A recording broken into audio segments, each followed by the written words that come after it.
તેમની ચેતવણી. કચ્છમાં રેડ એલર્ટ, રાજકોટ અને મોરબીમાં ઓરેન્જ એલર્ટ, અમદાવાદમાં તાપમાન 43 ડિગ્રી પહોંચ્યું.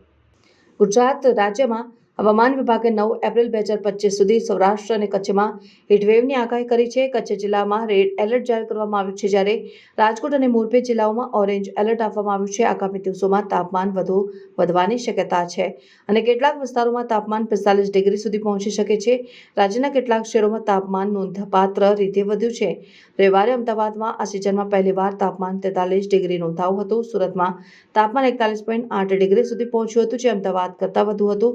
હવામાન વિભાગે કચ્છમાં 6 અને 7 એપ્રિલ માટે રેડ એલર્ટ જાહેર કર્યું છે, જ્યારે રાજકોટ અને મોરબીમાં ઓરેન્જ એલર્ટ આપવામાં આવ્યું છે. અહીં તાપમાન 40 થી 43 ડિગ્રી સેલ્સિયસ વચ્ચે રહેવાની શક્યતા છે. આવી પરિસ્થિતિમાં નાગરિકોને સલાહ આપવામાં આવી છે કે તેઓ બહાર નીકળતી વખતે પૂરતા પ્રમાણમાં પાણી પીવે, હળવા અને ઢીલા કપડાં પહેરે અને તડકામાં સીધા સંપર્કમાં આવવાથી બચે.